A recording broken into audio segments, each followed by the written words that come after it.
Assalamualaikum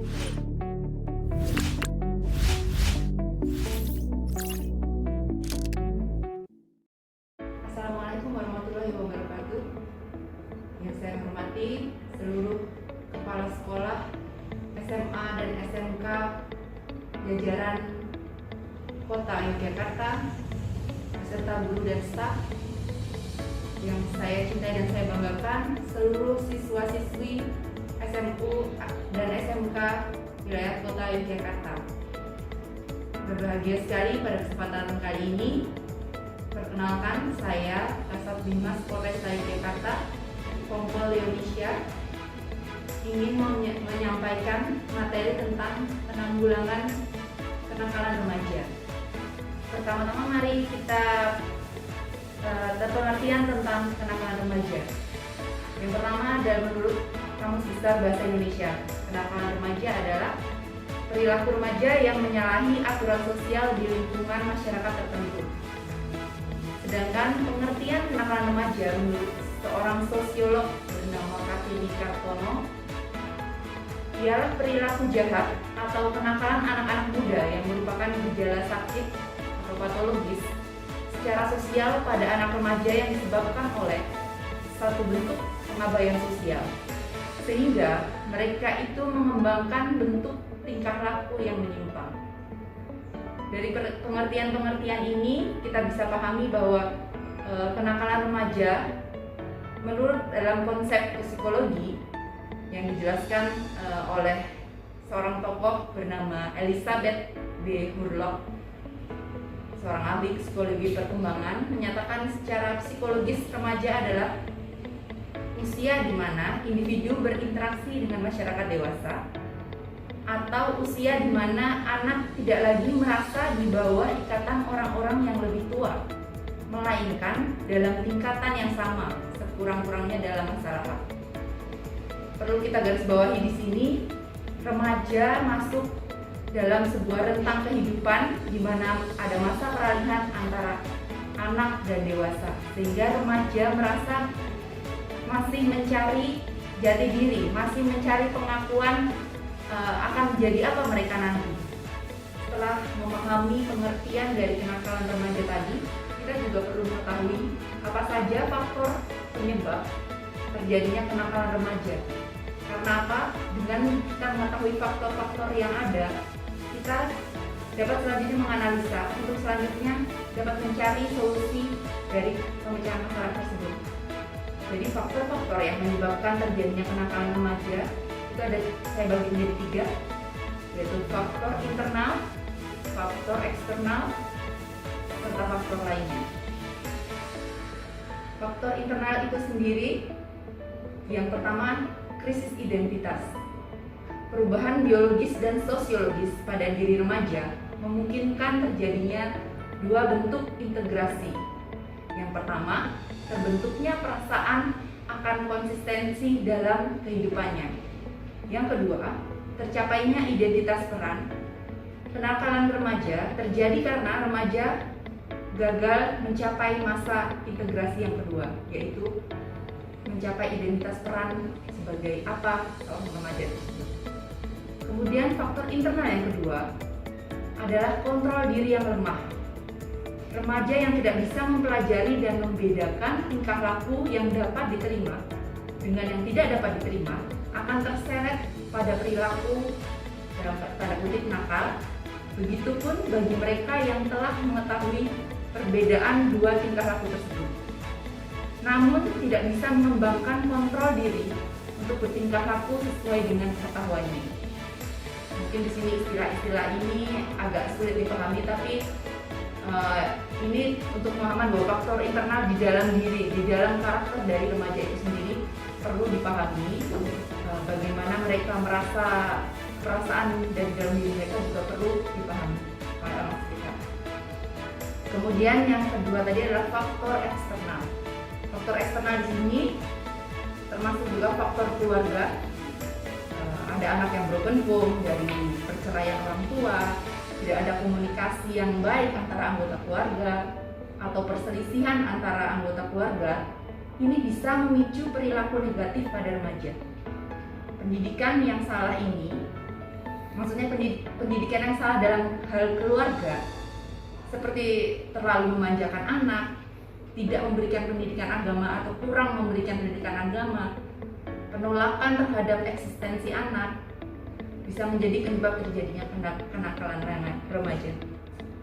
Yang dimaksud penolakan terhadap eksistensi anak ini mungkin ketika orang tua kurang memberikan apresiasi pada anak atas apa yang telah anak itu lakukan. Kemudian yang kedua, faktor eksternalnya, pengaruh kawan permainan yang kurang baik. Bagi orang tua, sepatutnya harus memperhatikan bagaimana pergaulan dari anak kita. Apakah mereka berkawan dengan orang-orang yang membawa perilaku positif atau perilaku negatif, sehingga hal tersebut sering juga menjadi pemicu atau faktor penyebab kenakalan remaja. Yang ketiga, faktor eksternal dari komunitas atau lingkungan tempat tinggal yang kurang baik.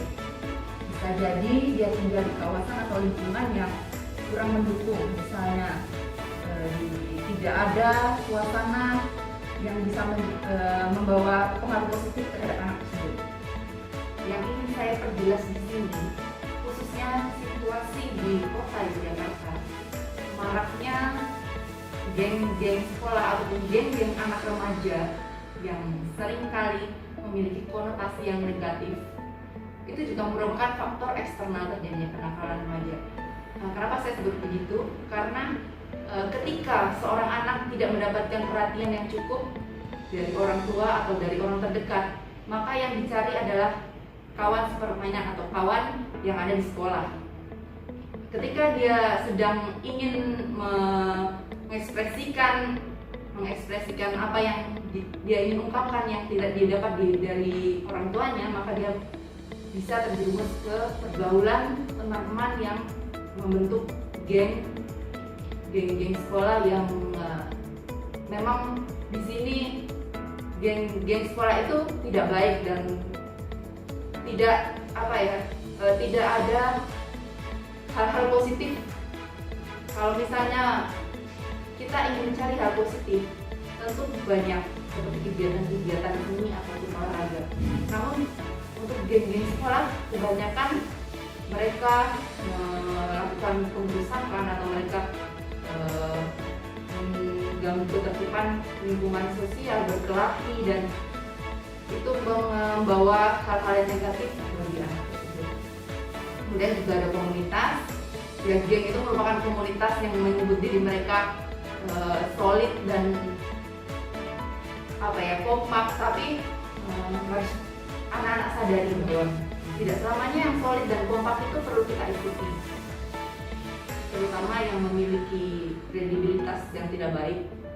Tolong tumbuhkan lagi kesadaran dalam diri anak-anak sekalian untuk menjauhi komunitas ataupun geng-geng yang ada di sekolah.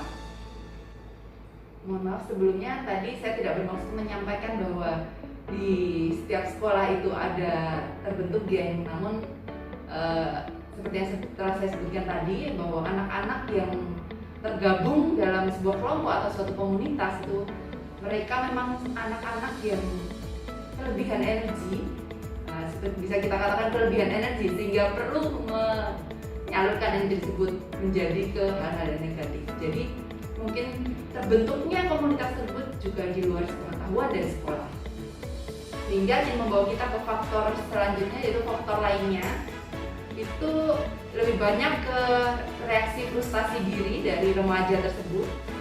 Gangguan berpikir dan intelijensial pada diri remaja biasanya ini terjadi ketika terlalu banyak tuntutan dari orang tua. Ketika dituntut untuk bisa nomor 1, kadang terjadi terlalu banyak belajar. Seperti kita ketahui bersama bahwa sesuatu yang berlebihan itu bisa mengakibatkan hal yang tidak baik. Kemudian kurangnya kasih sayang orang tua atau keluarga.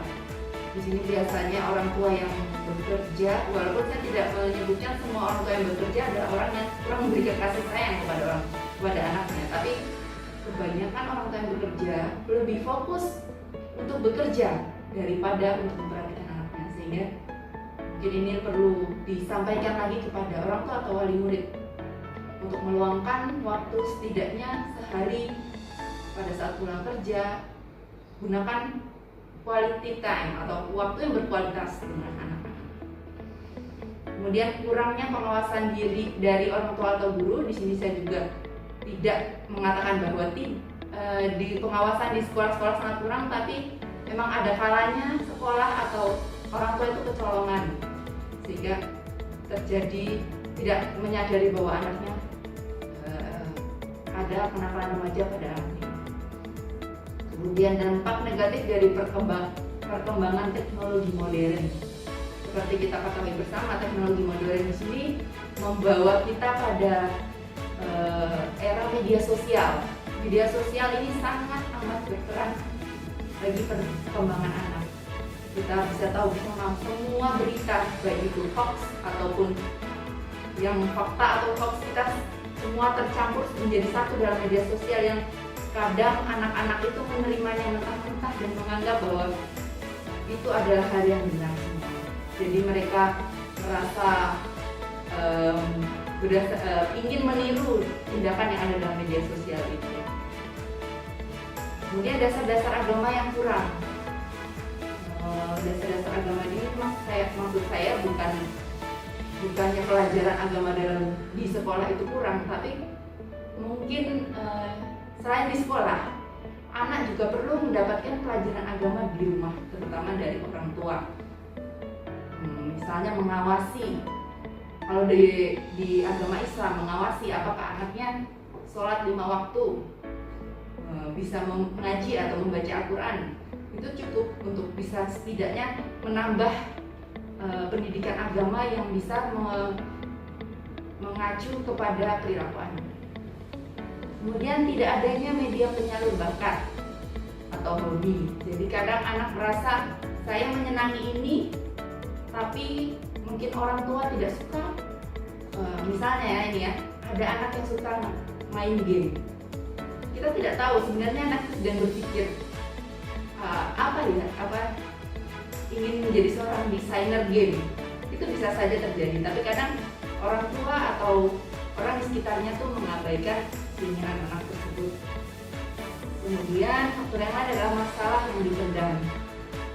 Ketika ada masalah, kebanyakan anak-anak mungkin sulit untuk menceritakan kepada orang lain atau kepada orang yang tidak dia percaya, sehingga masalah itu dia pendam dan dia tidak menceritakan. Masalah yang dipendam terlalu lama dan tidak diceritakan bisa menimbulkan perilaku anak tersebut menjadi menyimpang. Kemudian yang terakhir, bosan terhadap kegiatan tertentu.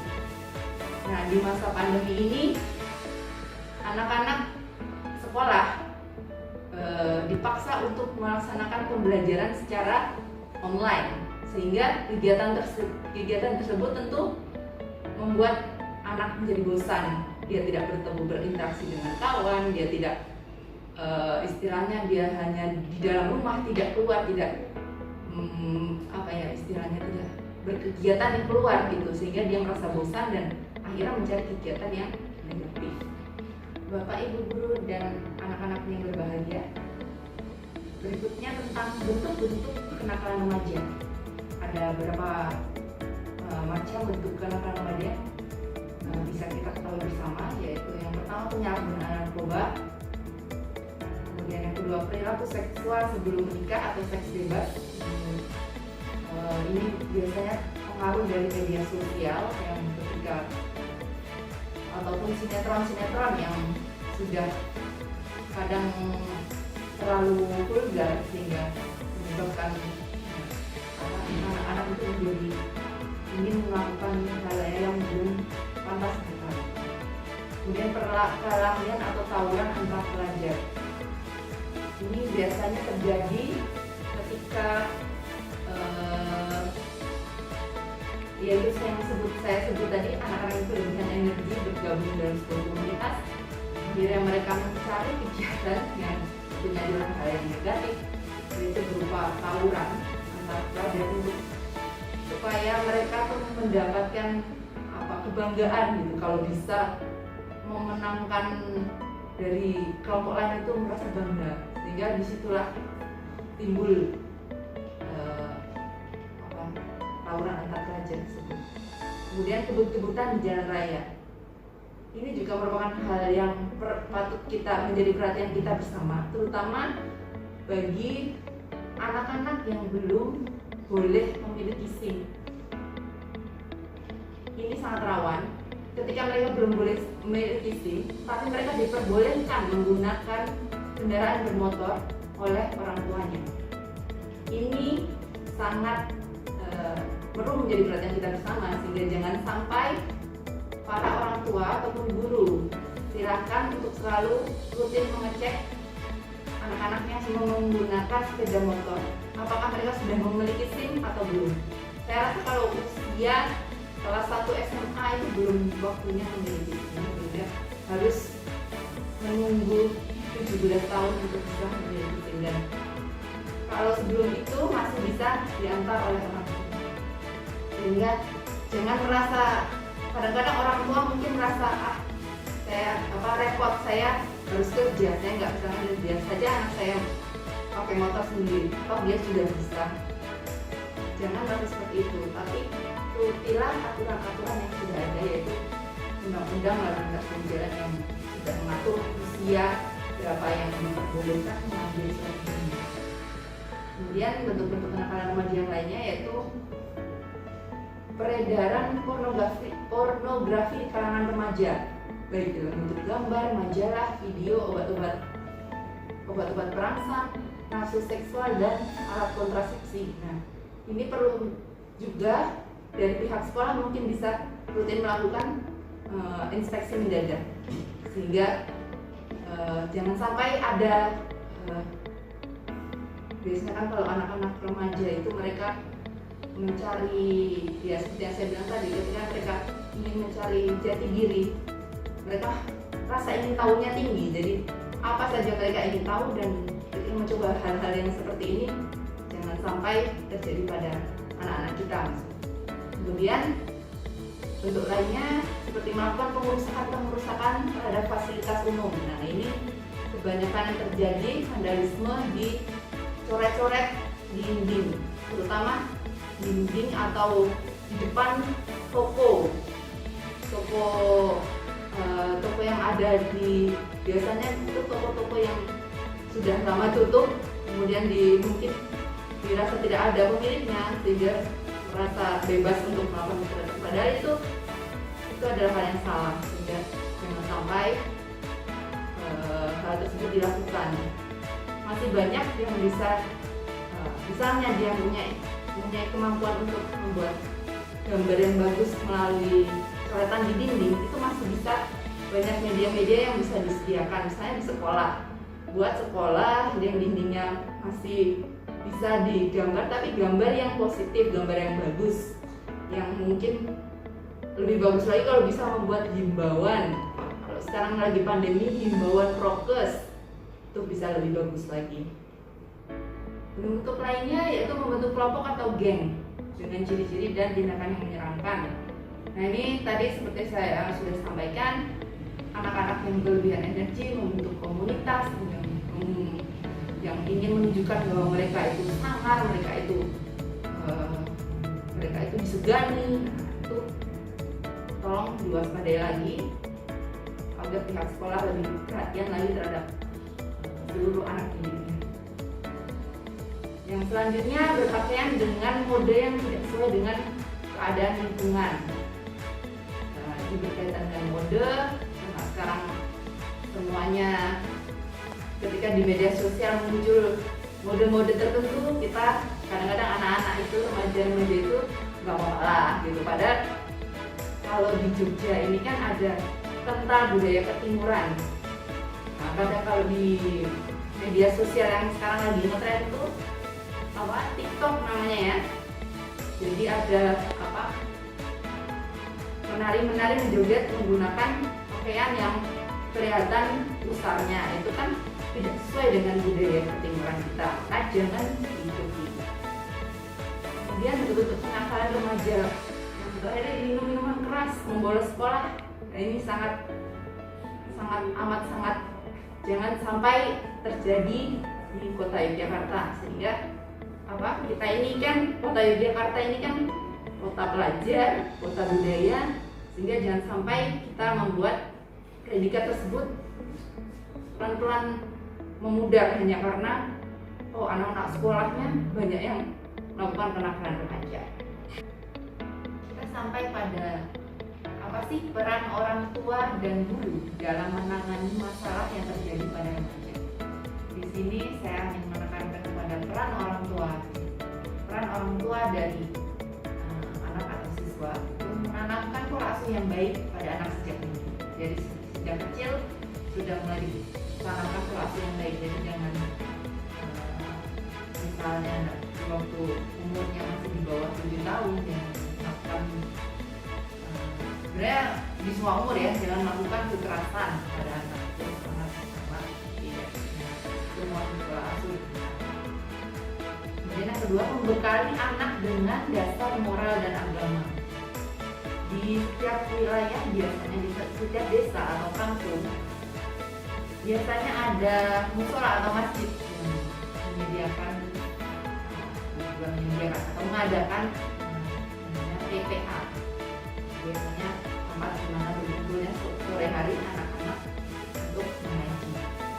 Mulai dari situ, hal seperti itu anak kita diikutsertakan ke situ itu sudah membekali anak dengan dasar moral dan agama, karena di sana akan otomatis belajar agama sehingga bekal anak itu di sekolah lebih dalam lagi tentang agama. Kemudian yang ketiga, mengerti komunikasi yang baik dan efektif antara orang tua dan anak. Nah, komunikasi antara orang tua dan anak ini penting. Kadang kita merasa ketika anak sudah besar semakin sulit berbicara dengan anak kita. Nah, itu jangan sampai terjadi. Sehingga kita harus memikirkan bagaimana cara sehingga tiap hari itu harus ada komunikasi yang terjalin dengan baik. Apakah itu saat makan, apakah itu kita harus tahu kapan anak kita bisa mendengarkan kita dengan baik untuk menyampaikan hal-hal yang perlu disampaikan, karena pendidikan pertama dari anak itu adalah dari orang tua. Sehingga sebagai orang tua harus menyadari dengan baik bagaimana kita memberikan pendidikan yang baik bagi anak. Kemudian menjalin kerjasama yang baik dengan guru. Biasanya di sekolah-sekolah itu ada grup orang tua atau wali murid. Ada itu sebisa mungkin selalu koordinasi dengan guru atau wali murid terkait dengan perkembangan anak, sehingga jangan sampai ada kecolongan atau tidak tahu ketika anaknya tiba-tiba terlibat dalam suatu hal yang terjadi. Terakhir, menjadi tokoh panutan bagi anak baik dalam perilaku maupun dalam hal menjaga lingkungan yang sehat. Sebagai pribadi, insan manusia, tentunya semakin hari kita harus berkeinginan untuk menjadi manusia yang lebih baik lagi. Itu karena apa? Karena kita merupakan panutan bagi anak-anak kita. Sehingga tanamkan bahwa untuk menjadi lebih baik adalah untuk anak kita juga untuk menjadi lebih baik lagi. Selain orang tua, guru juga memiliki peran yang penting dalam hal penanggulangan kenakalan remaja ini, yaitu bagaimana caranya dengan cara bersahabat dengan siswa. Di sini mungkin sudah banyak guru-guru yang bisa menyesuaikan dengan siswanya gitu. Jadi ada yang kalau dibilang gurunya gaul gitu, jadi bisa mengerti apa keinginan siswanya sehingga bisa memfasilitasi dan selalu memberikan perhatian kepada siswa. Kemudian menciptakan kondisi sekolah yang nyaman. Itu ya bukan berarti kondisi sekolah yang nyaman adalah mengurangi peraturan-peraturan, tapi buat bagaimana aturan tersebut bisa nyaman dijalani oleh siswa-siswa. Dia memberikan keleluasaan siswa untuk mengekspresikan diri pada kegiatan ekstrakurikuler. Meskipun sekarang di masa pandemi ini pembelajaran online mungkin akan sangat berkurang sekali kegiatan ekstrakurikuler. Namun tidak ada salahnya untuk para guru mencari inovasi baru agar bagaimana caranya kegiatan ekstrakurikuler bisa tetap berjalan walaupun pembelajarannya melalui online. Kemudian menyediakan sarana dan prasarana bermain, kesenian, budaya, dan olahraga.